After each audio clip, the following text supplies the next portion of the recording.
that's just crap. People are bad at filming. It's just where their home movies are going to go up or little things they shoot themselves, and it's not going to be very good. And here we are. We're moving towards this future where creators are becoming filmmakers, brands are becoming film studios. We're seeing the skills of film bleed into every other industry. So much of your work is so interesting to me. I mean, because you're doing longer format stuff, you're doing music videos, you're doing very interesting experiments and things like that. AI is the tool that brings filmmakers into the creator economy. I didn't have a background in VFX. I was just a writer, and I knew, wow, these tools are gonna help us tell stories at scale without the red tape, without the bureaucracy of the industry. You either know your audience and your audience knows you, and they can tell if something's even just mildly false. We don't trust things that aren't really human. We don't trust like a perfectly polished profile. There's a soullessness to some of this work. Is AI destroying art, or is creating the most independent generation of creators we've ever seen?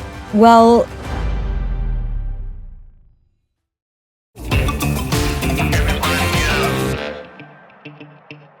Jagger Waters, thank you so much for being on the podcast.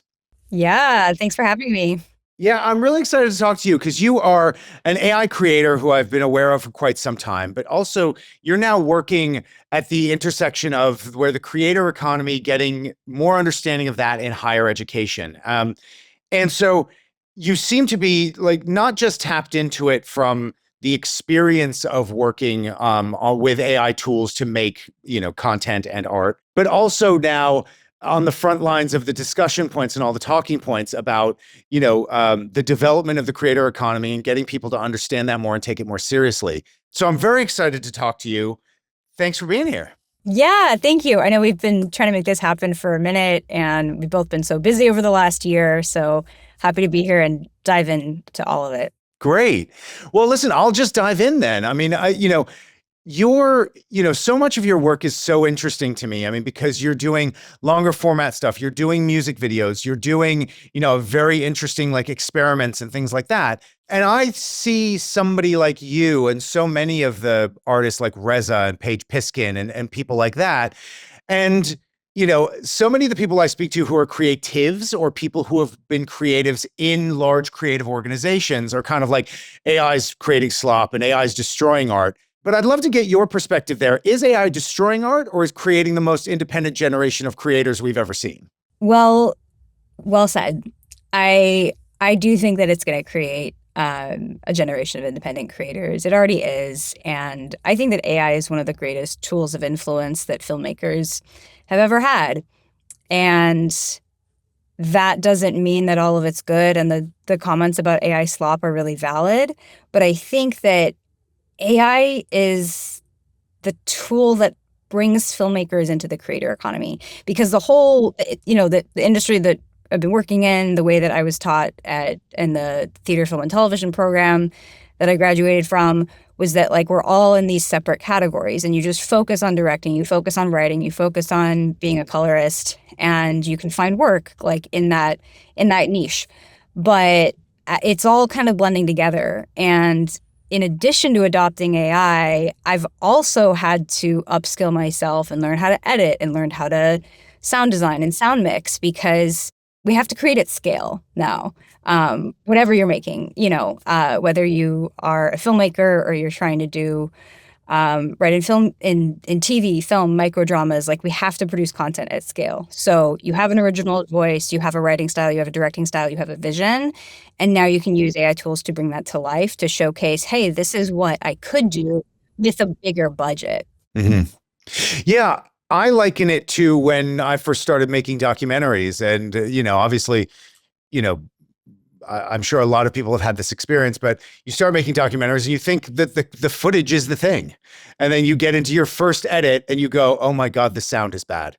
There's no way to fix sound being bad. And so suddenly I had to become an expert in audio, and it's very similar with AI. If AI is the entry point that new creatives have, or creatives who have been doing it for a while, suddenly when that gets better, there's a serious gulf if your sound design isn't right, or if your mix isn't right, or if or if your editing isn't right. It's actually one of the biggest, those are like the biggest indicators of either inexperience or someone that doesn't have a background in filmmaking or video storytelling is, the coverage or when the 180-degree line gets crossed or the editing is weird or the sound design is weird, you can tell that there isn't really a foundation of filmmaking education underneath it. And that's why that writers and directors, I think, are in the best position right now, because adopting this and being able to showcase like this is my work, and people want to create. We don't just want to use our iPhones to film sketch videos or selfie videos. People want to create big fantasy worlds, sci-fi, like content that does require special effects and visuals that are not affordable. And these tools do make it possible to create things like, yeah, a fantasy or a huge, world building that you just couldn't do. Because we're going beyond that, right? You can film something on your iPhone and watch it, or, it's that works for comedians. It works for actors. It works for someone who's giving commentary or being an influencer or in lifestyle or fashion or blogging. But there is a stylized, elevated kind of storytelling that I think people want access to. And I would rather see what someone who's not from, living in LA, working in film, what are the stories they want to bring to life, not just what is a studio producing. Mm-hmm. Yeah, and I think that the other thing is we're watching people take their first steps. And when I took my first steps, I'm sure my parents would say I fell down a fair amount. And they didn't just give up, and they didn't just say, you know what, this walking thing ain't for you. I think that maybe you're not naturally good at it, so you should just stop learning how to walk. And I think that that's what we're seeing now. I saw it when, YouTube, when I first started in the creative industries at a large ad agency, I saw YouTube come out and everybody was talking about it the same way they're talking about this. That's just crap. People are bad at filming. It's just where the home movies are going to go up, or little things they shoot themselves, and it's not going to be very good. And here we are. And now there's a new tool that's going to make it even better. And I think that, like, have people mastered those tools yet? No. But I think that, I think that we can't judge the future of this creator economy with AI based on just what we've seen in the, 1 year that it's permeated a lot of our screens. Right. Because you look at any, internet presence or creator's earliest work, like you look at Bo Burnham's earliest work and compare that to the things that he did later on, that is a really good point, because we have to build in public now. And I think there's a lot of discomfort. I had it myself. I mean, you have to, you can fail fast with AI, which I think is a good news. You discover very quickly, like, oh, this idea that I had, the story wasn't developed enough. I don't see the character. The world doesn't make sense. Like you can experiment privately and realize that an idea you had maybe isn't working, but you also have to take the risk of publishing that and tolerating the discomfort of needing to improve. And that has been huge. Like over the last 3 years, that's been a huge part of my story, because I didn't come in with any technical skills. Like I didn't know anything about node-based systems. I didn't have a background in VFX. I was just a writer, and I knew, wow, these tools are going to help us tell stories at scale without the red tape, without the bureaucracy of the industry. But I didn't go in with a background in motion design or graphic design. I mean, I was a very basic MacBook user. So having to I kind of felt out of place, but I was also very glad to see the AI community was just full of curious and pretty nice people. At the same time, I didn't have a lot of the skills that they did. And there were jobs or opportunities that presented themselves where I wasn't fully prepared because I didn't have those editing skills. I didn't have those sound mixing skills. And so rather quickly, I had to adopt those and kind of like gain that competitive edge to be a creator in 2026, because that looks so differently than it did in 2015 when I finished school. Yeah, I tell everybody that the best thing to do is have a play. If you have something you really want to do, that's the best motivation to figure out a new tool, because everything is kind of available now. It's interesting, you were at Sundance, and I guess it feels like filmmakers are becoming creators and creators are becoming filmmakers. What was your sense at Sundance in terms of the relationship between the industry at large and the creator economy? Because it seems to me that up until this point, the relationship has been, we love your audience that you seem to be able to have created. We don't know how. We would love to figure it out ourselves, but we love your audience.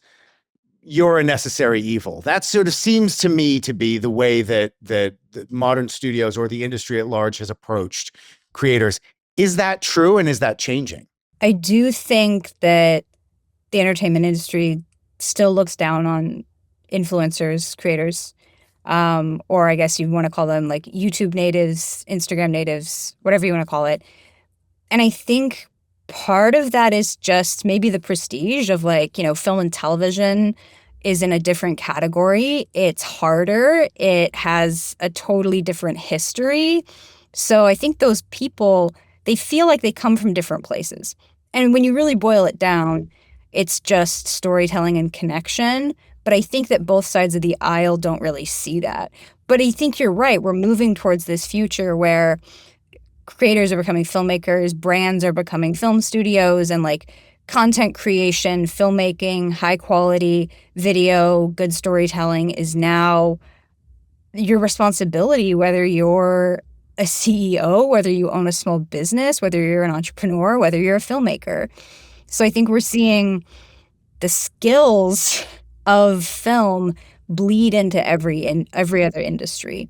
And maybe it feels like maybe it feels like a threat, or maybe it feels like that's our job. I'm not sure. But that resistance, yeah, I'm very aware of the resistance. And now and then there's a comment on LinkedIn, and it usually comes down to like an insult. It's not really someone trying to start a conversation about like, why are you using AI?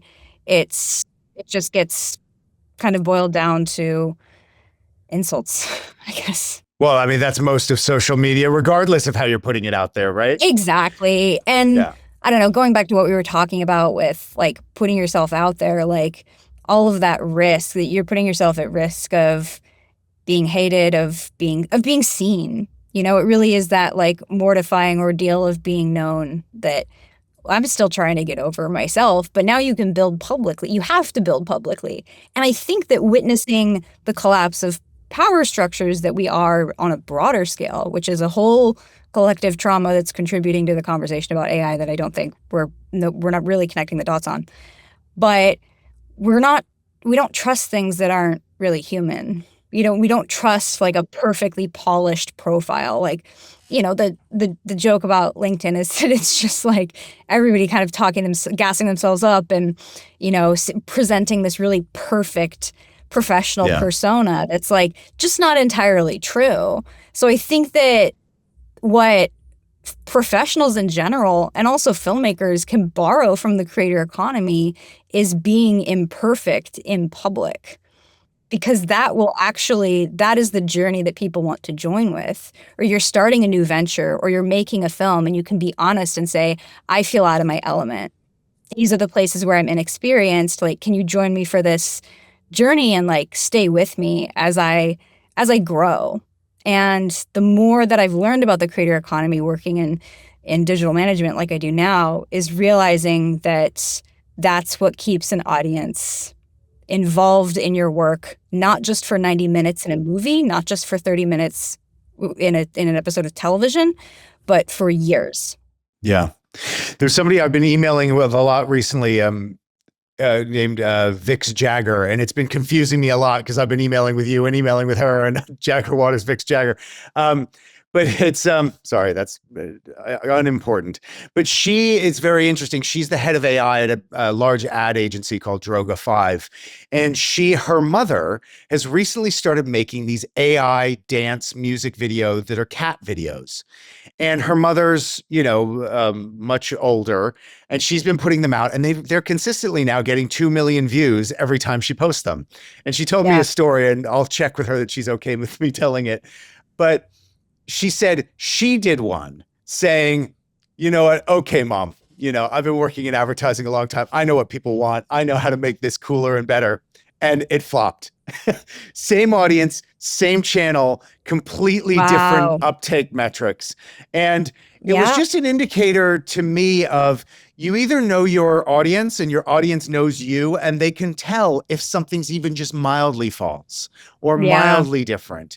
And that Exactly. the cheesiness that Vix looked at her mother's videos through the lens of was perfect to her audience. And the moment she stepped into it, the audience was like, something's different here and I don't like it. And that was Yeah. fascinating to me. And I think that the building in public, and everybody talks about it all the time, is the authenticity of showing up on social media, building in public, and letting people understand your foibles very early on is Yeah. something that everybody understands logically, but they're very afraid of. And I think it stops a lot of people entering into the creator economy. Definitely. And I think that the dismantling of the perfect CEO is a result of the last 20 years of our behavior on the internet, which was taking people down for a half-spirited comment that they made 10 years ago that may have been in poor taste, but also taken out of context, and this kind of like backlash to cancel culture, which is like, well, when you really look at power, or you look at the people who have risen to the top of any industry or billionaires, there is a lack of authenticity in having built something that looks so perfect. So I'm looking forward to a world where leaders, creators can get a relief from that pressure. I think that there's fear moving in different directions. And by that I mean the creator economy is trepidatious about AI. Like people who are creators don't want their likeness being used without their permission. They don't want AI influencers to replace what they've been doing for the last decade. And then on the other side, filmmakers are kind of afraid of the creator economy and AI, or if they're not afraid of it, there's just tension there. There is tension between these two industries. And I think if we had a roundtable, I think that if we got founders from both of those spaces in conversation, we'd find that our goals are similar, that they're all the same. And I think that it's a little bit of the let's just keep fighting each other over the small stuff instead of, the kind of broader and larger issues that are affecting all of us. So it's Yeah. it feels a bit scapegoaty. It feels like there's a lot of finger pointing right now, between like whose fault is that entertainment is changing? Are we blaming tech? Are we blaming the creator economy? Are we blaming AI? There's a lot of blame being floated around, and I think that if we can take a deep breath, ask ourselves what we want to build, why we like telling stories, and how we can create a future where more stories are being told by more people with less gatekeeping. I think a lot of us are on the same page. We just Yeah. get lost in the details. I think that's very fair. I'd like to talk about some of your work specifically. Going through some of the highlights, and you can tell me if some of these are things you'd like to talk about more than or less. But you did this great late night true crime thing. That's a short that's absolutely like super fun, very genre based. Then you've got things like your Heartbreaker music video, which was there any, even the band play stuff, was that shot live action? Was any of it, or is it all AI? In the music video Heartbreaker, the musician playing his guitar that I cut to several times, that's real footage. But that's Okay. the only And real everything footage. else. So Right. Gotcha. yeah, everything else is AI. So it's really like 10%, 90% AI, Yeah. 10% live action, and, trying to match what he wanted with the like gritty and sexy kind of like classic punk feeling, with this footage. And it was a lot of fun, and that kind of unexpectedly became this calling card, and I've done some workflow breakdowns for it, for Free Pick and the folks at Imagine Art. So and I think it's performing well, or it's resonating. I look at people's faces when they're watching it in an auditorium or at an Yeah. event, and people are just smiling and like having fun. And it's not Yeah. your like sci-fi cyberpunk explosion AI madness that we're used to Yeah. seeing. It's yeah, it's something different. I even got asked about like kind of like the male gaze about it because obviously I'm a woman, but like it's a very, there's kind of a sexual energy to the video, but I've been told that it's different, like that it feels like it wasn't with the male gaze, like it feels a little different. It feels more like a woman made it, even though, and I don't know, that was fun. And then the true crime short was produced by Fairground, the wonderful folks there, and they will have there will be distribution to be announced soon. So Great. you will be able to catch it somewhere, streaming, television, all that. Yeah. And that's exciting. It's exciting to make that jump from not just like YouTube or social media, but to legitimate distribution. So I'm really excited for that this spring. Great. And then, also I saw, obviously you collaborate a lot with Dreamlab and Verena Poom and John Finger over there. And that's an arm of Luma Labs, which has just completed an absolutely massive raise. Yeah. And they're doing some very interesting things. And I saw that you were working with Reza and those guys as well on this, AI Wonderland, a retelling of Alice in Wonderland. And I guess in general, what I noticed, both by looking at it and then also from your Instagram describing, the people involved, was each one seems to have a different level of production intricacy from the standpoint of how many people, how many different departments, where you go.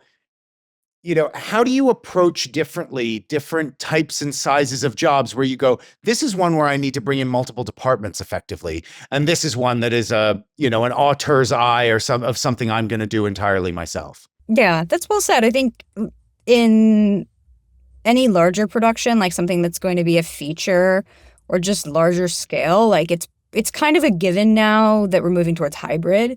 So I think that the kind of like bigger, the consensus is we need to work with live actors, whether that's going to be for a voiceover or virtual production capturing. And like mocap, like I saw you did a thing that's on your Instagram where you guys did a mocap of I can't describe it well, but anyway, it was a really interesting mocap test that you did with Dreamlab, and I love that. Thanks. Yeah, I mean it's like motion capture, kind of. Yeah. Which I think that technology, the ability to do kind of motion capture, is going to change filmmaking because you can take your iPhone and you can have like a stand-in object or use your own body as like the movements that you want for the character. And I kind of think it kind of feels like early filmmaking as a kid when you're just kind of using puppets and you're like gesturing as like, well, this is the framing of the shot, but the pencil is actually supposed to be an airplane and you're moving it around.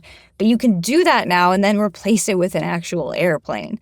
So that's what, like, I think the combination of, motion transfer, using live action footage, hybrid production, and then really high quality AI models for, establishing shots, extreme close-ups, VFX, that's like the bigger picture production. And then as an individual, it's kind of about how much of that can you do on your own, until you need to bring in a bigger team. But I found that anything between 30 seconds and 5 minutes, I can produce solo. But when you get, even closer to 10 minutes, like you need a team, you need someone, just you need another person in the room. Yeah, and like late night true crime, I mean, that's a 5-minute piece. I mean, that as well, all by yourself? Yes, everything, every detail. And I was so proud of it. Like I definitely, every project I walk away from, I have new skills. And that was a big one because it was my first like solo Iron Man, like absolutely by myself. Luckily, I did grow up in a news station. My father was an editor and videographer. So he cut so many news packages and I would sit under the editing booth doing my homework. So I overheard so much news package, true crime style content that's I have those instincts. Like I understand what the editing is doing, what the kind of like the continual hooks of telling the story, of keeping someone engaged, like where to put the B-roll. So I kind of had those instincts from like early family life. And I'd really love to do more true crime and more documentary work as well. Yeah. Well, it's funny. That's exactly the experience I had. I grew up a fat little kid with square eyes. I was raised in front of the TV, and the first job I ever had in creative industries at all was as an in-house editor. And so, and you're right. Like, there's an instinct you have. You're like, I feel like the cut should happen here. I feel like this should happen here, and you don't realize that by osmosis, you have consumed enough to get a feel for something as as tricky as editing can be. Yeah, and it's so much practice. Like that's again about building in public, about taking the risk to be like, let me submit my first short, whether you made that with or without AI, submitting that to festivals, seeing whether it is it well received or not. If you post it, like what response is it getting? And that's not about validation. It's not about likes. It's like, have you created something that feels original enough to just be yours? Because that's the other thing is I think there's a lot of AI noise out there where people are just kind of posting 5-second generations or, a trailer that just doesn't, there's a soullessness to some of this work. But there is also the 2% of it really can make you feel something. And that's what I think people have to stay open-minded to. And it's that comparison that we make all the time, which is like, when everybody got an iPhone, it didn't make everybody a photographer. There's hundreds of millions of images every day uploaded to the internet, and 90% of them don't have any artistic or cinematic quality, if we can even make that judgment objectively, which who are we to Yeah. really do that? So that top 2% of like high quality cinematic work that does make you feel something, that was crafted intentionally with someone who has an understanding of filmmaking, that work will continue to rise to the top. And I think it's a matter of attrition. It's a matter of like letting things kind of continue to evolve. But over the next 3 to 5 years, and maybe even sooner, we're going to see filmmakers using AI to not only like get their own work made, but merge more with the creator economy in that way. Yeah. So, I mean, I'd love to get into the specifics of it. I mean, in terms of your core stack right now, like what tools are you touching every week? What's your way in? And how are you structuring that? I'd love to get after this. I'd love to get that link from you about the workflow for your Heartbreaker music video and put it in the show notes. Yeah, I'm a creator. I'm a creator partner with FreePick, with CapCut, with Dreamina. So, FreePick is just my favorite suite of tools because you can use so many different image and video generators. There's now like a node-based spaces where you can attach LLMs to image generators and, create in this dashboard that is so much more advanced than the early days of like downloading from Midjourney and then like trying to Photoshop that and then like uploading that to Kling or whatever. So the speed at which you can create is just really increasing, and FreePick makes that easier. CapCut is what I've initially learned how to edit on because it's very intuitive. They also have a suite of AI tools. Like people might not know this, but CapCut does have AI tools that you can use. And I'm putting together some materials to help CapCut present at South by Southwest this year. So if you're going to be in Austin, check that out. And awesome. Yeah, come learn not just the editing side of CapCut, but the whole creative suite. I mean, in your, and obviously, the disclaimer of, you're obviously a core creator with them, but in terms of like a group of people who might be starting out, or they've prompted a few little clips here and there, but like they're kind of going, I've got a broader idea of something I have in my mind, whether it's a short, slightly longer, whatever. What would be your way in right now?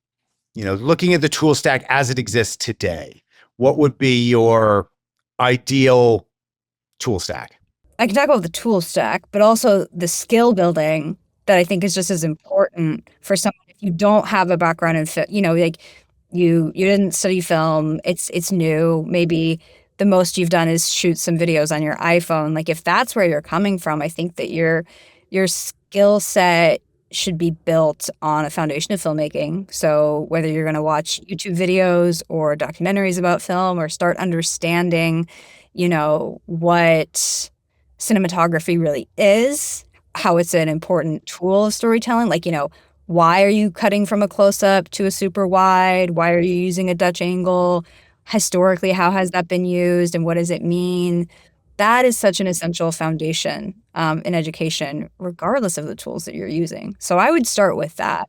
And then once that has been built, and probably even challenge yourself to shoot, even though I was just using that as an example, grab your iPhone, try to make a short film without any AI. I don't care if you're using stuffed animals, if you're using plants in your house, if it's you acting with a friend in your kitchen, like make a short film. You don't have to post it, but get yourself and like to understand, oh, I have all of this footage. Let me upload that to my computer. Let me label it, put it in different folders, put that in your editing timeline. Understand what the workflow of editing can look like in an organized way before you start clouding your brain with like AI tools. And Yeah. once you have that baseline foundation, then start image generating and, create a consistent character. You learn how to use Nano Banana. The stack that I kind of recommend is definitely Nano Banana, definitely an aggregator like FreePick, where you can play with many different image generators, many different video generators to experiment and understand what their strengths and weaknesses are. And then again, like download your video clips as you create them, label them as, it's pre-lip sync, it's post-lip sync, it's upscaled. But, to just list off like the tools that I use, for all this work is definitely Nano Banana, Kling 3.0, Dreamina, for Dance 2.0, which just came out, and Dream 5, which is coming out soon. And Topaz Labs for upscaling, or honestly, FreePick's upscaler, like theirs in the app is really, really good for video and image upscaling. And the reason you want to upscale, for people who don't know, like every time when you take an AI image or a regular image and you put it into a video generator, it's going to flatten the quality. So if you need a very high resolution image that will then get flattened a little bit and look more realistic, and then you have to upscale that again. So it's really kind of, we haven't ironed out that workflow yet, but that's the stack. And I don't know, there's so much more. There's, there's JSON prompting, which some people say is better. I don't know. I've done both. I think I have a humanities brain. Like I think in kind of, more poetic writing humanities way. So, and now prompting is being able to communicate with a computer, without a background in computer science. Like we taught computers natural language. That's what using an LLM is. And that's huge because that means people with my background can actually start using these tools that felt impossible because I don't code and I don't use Comfy UI and I never will. Right. Yeah. I find that like JSON prompting, obviously worked incredibly well, and then the models get better. And then the JSON prompting works really well for certain things, and then the models get better. And it's sort of, you can, and as well, the other hack is turn this prompt into a JSON prompt, please. Yeah. No, well, that's how I was doing it, like dumping a paragraph and being like, this is just like my brain dump paragraph of what I'm looking for, turn it into a JSON prompt, use that. Yeah. I don't know. It depends on, I think that if you're just getting started, you got to experiment, one of the big questions that I think is like largely being sort of, that was being solved with LoRa's. I feel like that's going away a little bit, but character consistency across scenes. How are you tackling that? What state in the development of that are we at right now? Are you still training your LoRa's on every single production design, location, characters, et cetera? I just this morning was able to experiment with Dreamina, and like there's like an agent feature for us in the creator program. I'm not sure if it's public yet, but basically it's close to what I've been wanting for like a year, which is just like a coverage machine. I want to upload like 2 or 3 images of a location that look good to me, and then just be like, give me 50 different angles, of everything, aerial shots, extreme close-up, the whole thing. Like, so I can create like an entire cinematic world and then use that accordingly. And I would say it's pretty close. So I was playing with it this morning and I was like, give me just a simple prompt, like give me multiple angles of this location. And it did pretty good. Wow, great. Yeah. And Nano Banana, for not having learned Photoshop, Nano Banana is a gift. Although I think that we're very close to like natural language prompting version of Photoshop. So Right. Yeah, no, I'm sure. I guess, one of my questions is I always think that there's especially with online AI content and the discussion between online or creator content and studio and sort of large creative production. I always find it's very easy to stand next to something and go, yes, I meant to do that, versus the differentiation between standing next to something and say, I meant to do that, however it came out, and then actually taking what's in your mind's eye and being able to express that on screen. And I feel like you could really tell the difference. I think that Sundance video of Tom Cruise, Brad Pitt, I'm never quite sure how much control they had over the choreography of that fight. It was probably just make these two fight. And then they went, look at what we did. You guys are cooked because we look at what we did. And it's like, well, but you didn't specifically make that fight happen the way it happened. And that's still a gulf. And just naturally, there is, even in all production workflows, you write a script that is as a piece of language data. That gets turned into mood boards and storyboards.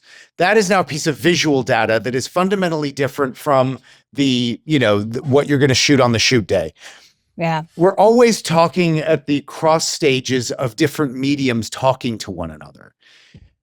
So I guess my question is like, do you think we're ever going to get to a point where from a prompt, you're going to be able to express what's in your mind's eye? Or are we always going to be in this place that professional creators are very used to, which is constant specificity of lots of different things? I mean, to me, it's the difference between Canva and Photoshop. Canva, very useful for lots of people, but it has a specificity problem. And if I really need to fix something, if I'm a professional, I've got to go into Photoshop where I have all the tools available to me. A few years ago, I saw a video of a girl talking about like whether AI was going to replace graphic designers, right? Who take clients and create assets for them. And she basically said, working with AI is directly dependent on your ability to express what you want. So she was saying that designers are safe because clients usually don't know what they want, or they think they know what they want. You give it to them and they don't like it. So it's a very good point. I think that's what I mean. That's why I think that a background in writing, copywriting, editing, and being a good communicator, that is the way, that's the mechanism that helps get whatever is in your mind's eye into the screen or onto the page or whatever it is your ability to communicate with natural language. So yeah, I don't know what that prompt was for the viral Brad Pitt, Tom Cruise fight, but I've already forgotten what happened in it. So it's a very good point. I think that I don't know. I think we also have to learn a lot more about consciousness, and we need advancements in both science and understanding how our brains work, how we process information, where thoughts and memories come from, which we still don't understand. And maybe at some point we can borrow from that structure and merge it with technology, not in a singularity sense, but just in like or maybe, I don't know, maybe taking everything I've ever created or every script I've ever written, I could train an agent to kind of be me and continually take from my mind's eye by saying like, here's everything I've ever done. I now feel inspired to create this kind of show or this kind of story. Give me an outline in my style.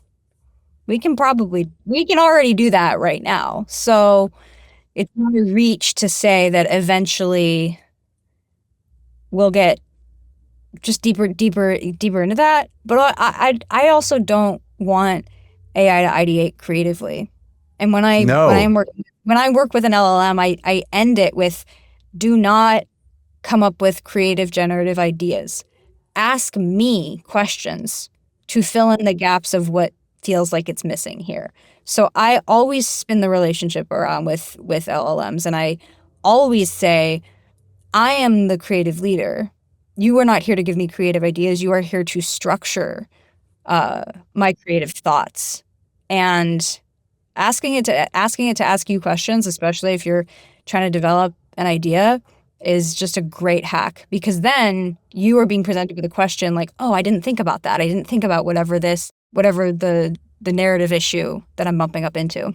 Yeah, it brings up a really good question about you as an artist, and with all of the options for different styling or whatever else, are you trying to create a personal style or visual language?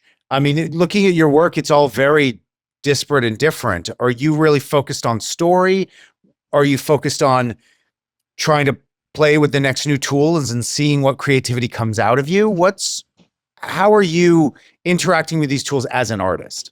I've always been interested in just doing my version of every single genre, my version of any different kind of content, really. Like, there's my version of a microdrama, my version of horror, my version of sci-fi. Just a quick one. When you say my version, in terms of the tuning fork in your heart, are you going, it's my storytelling take on this genre and I want to match the genre? Or are you saying, I visually want to move it to some other place? When you say my version, what does that mean to you? What I mean is perspective and usually a sense of humor. Um, and I mean, in Heartbreaker, the music video, you might not see humor in it, but there's a playfulness that I experienced when I was creating it. And I mean, this question is kind of reminding me of a really important shift that I've experienced internally over the last 2 years, which is I'm becoming significantly less accomplishment focused, and I'm just more focused on what my daily and hourly experience is of being a person. And I used to think that, like, when artists said stuff like that, I kind of like thought it was bullshit. And as I get older, the more I'm like, no, it really is about how I feel when I wake up and what I'm thinking about when I'm watching the sunrise or petting my dog, and these private, intimate moments with my experience of being alive that are so uniquely mine, no one could ever take it. And I'm still in the early stages of my career as a filmmaker. I feel like I'm just getting started.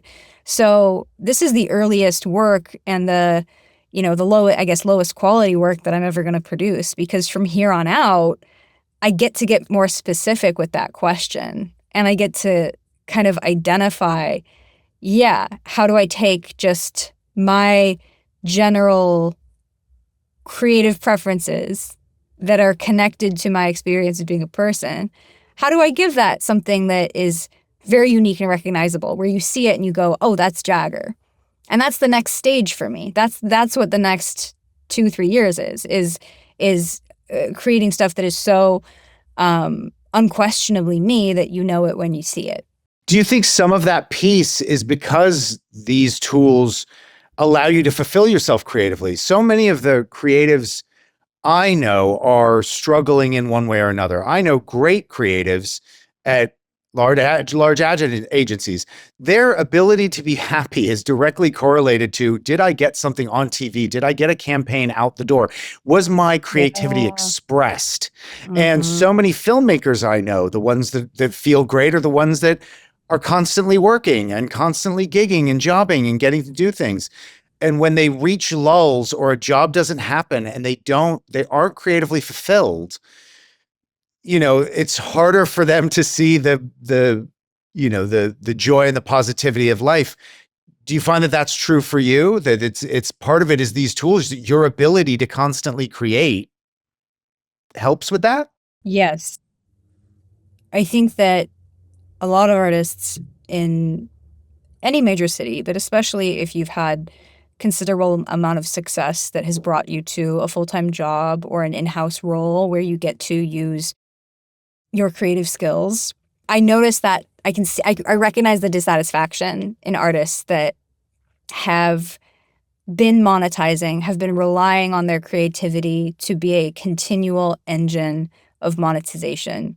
And I think the beautiful thing that I'm experiencing with AI for filmmaking is not having pressure on myself to be like, well, this is not a budget of $200,000. I didn't have to convince 8 executives and wait 2 years to produce this thing. The pressure isn't on. And because the pressure isn't on, I get to create something that I just want to make. And if other people enjoy it and want to watch it, that's great. And if not, I am not going to live under the pressure of having to monetize my creativity constantly, because the demand and the scale that we have to meet to do that is, I think, is unrealistic. The greatest gift that I ever gave my creativity was to remove the pressure of monetizing and succeeding. And that brings me back to something that a mentor told me when I was a teenager, which was the more specific you get with the story you're telling, the more universal it actually becomes. And it's weird because I used to think that statements like, I'm just creating for me, I'm making what I want to make, whether that was a big musical artist says that, or a painter says that, or a filmmaker says that, I always thought that as like, well, like, but you can't just create for you, because then how would your work ever be successful? But that's exactly how it works. You make something that is it's so personal, and you're not attached to the outcome of how it's received. You're not attached to whether it's going to sell. And that, I don't know if that's law of attraction. I don't know if that's like the mystery of the universe of.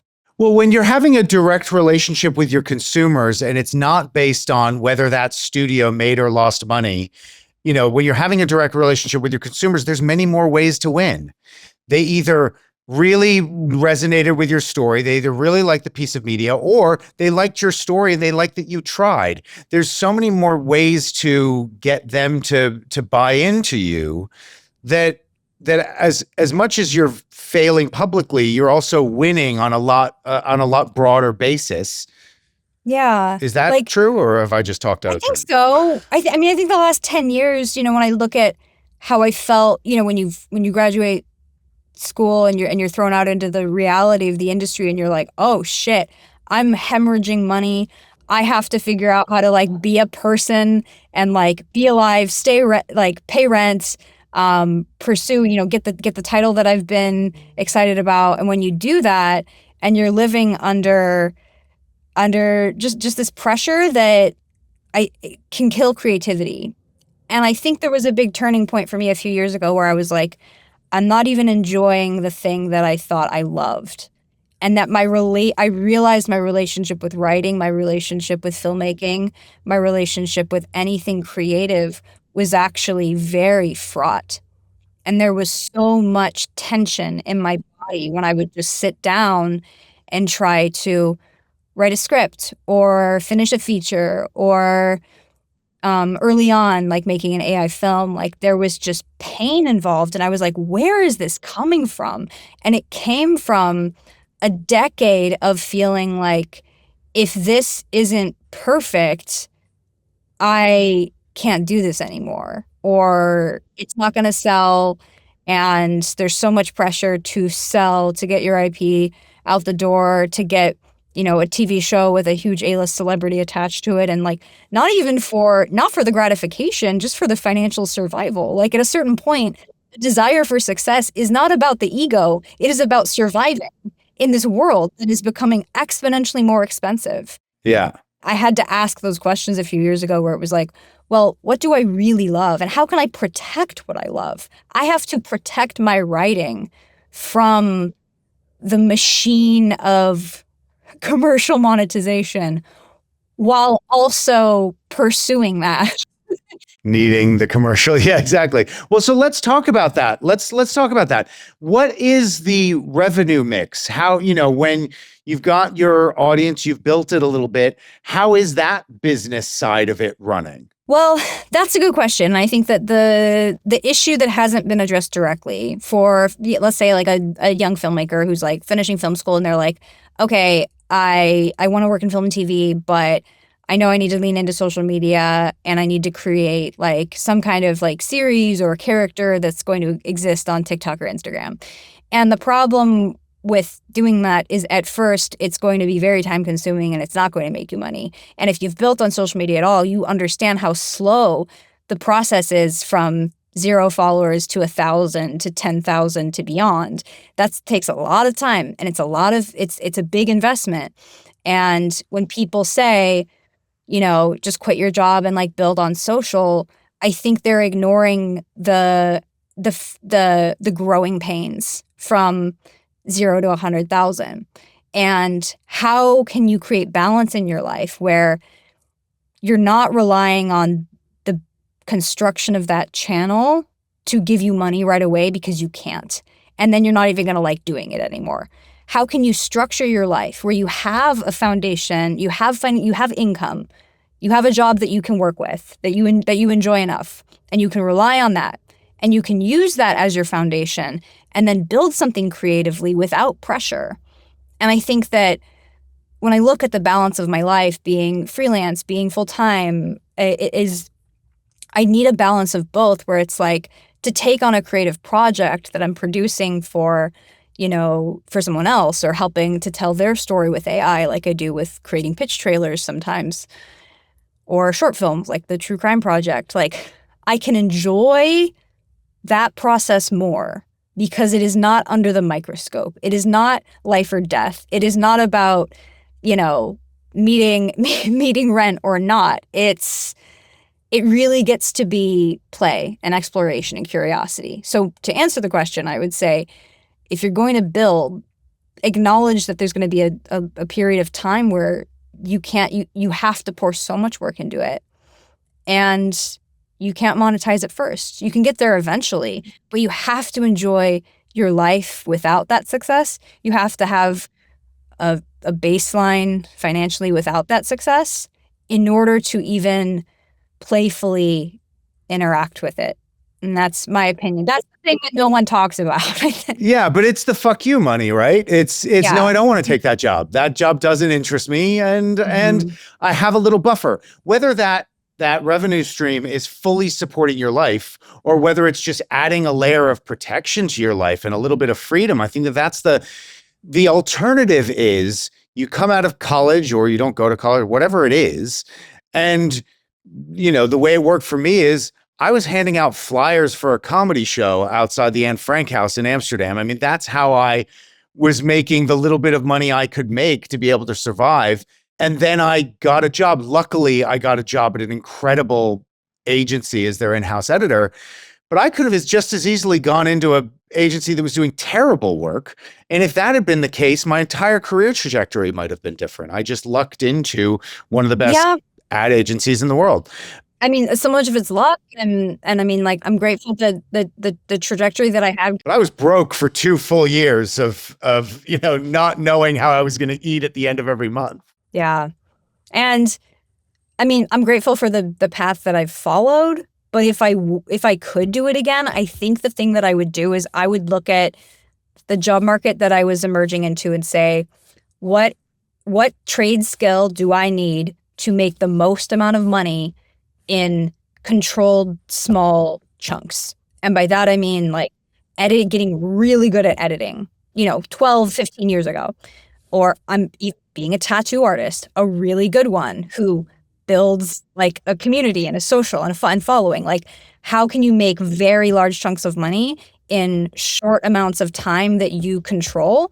I think that is a really essential balance for creative people. And I don't think we talk about it at all. We just talk about like, it's like, oh, like take your 9 to 5 or like create in the off hours. And it's like, especially when you're just learning about how your creativity works, like it's gonna suppress you. So we're this next generation of creative people, I think, are going to be really interesting entrepreneurs. And I don't think that their work lives are going to be structured like yours or mine at all.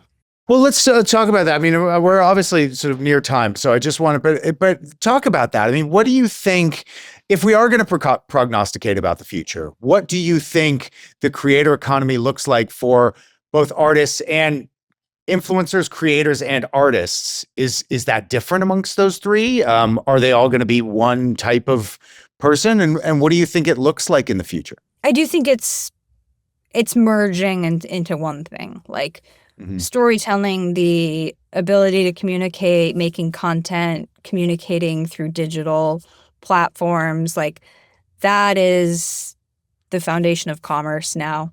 So whatever your job is going to be, whatever you want to do, those are the new, like, that's the core curriculum. And at College of Influence with GMB, with my team, like that's what we're doing. We're going into higher education programs and saying, look, like it's great that you're providing this education about this field, this art form, whatever, but you have to bolster that education with creator economy and an awareness of AI so that your students are actually prepared for life after graduation. Well, that's amazing. Jagger, thank you so much for chatting with me. I really appreciate it so much. Is there anything you've got coming up that you're really excited about, or projects you're working with you want to kind of wet our whistle with? Sure. Yeah. Well, you can see me at South by Southwest with the creator track with CapCut, if you'll be there. I will also be at VidCon this summer presenting a workflow. So, and there will certainly be things that pop up in between. So those are the big events that I've got going on. And the release of the true crime short with Fairground, there's going to be a streaming distribution soon enough. Great. Well, the moment that comes out, do let us know. We'll add it to the show notes of this, and we'll put some more clips of this episode out on our socials and stuff when that happens, and try to get you at least, I don't know, one more viewer. Very cool. Very cool. We can't do much, but we can do our best. Awesome. Yeah. And then, feel free to reach out to me, if anyone's curious about, obviously, like working with AI, the creator economy, my general perspective on this stuff. I'm happy to chat. Fantastic. Thank you so much, Jagger. I really appreciate it. Thanks, Orlando.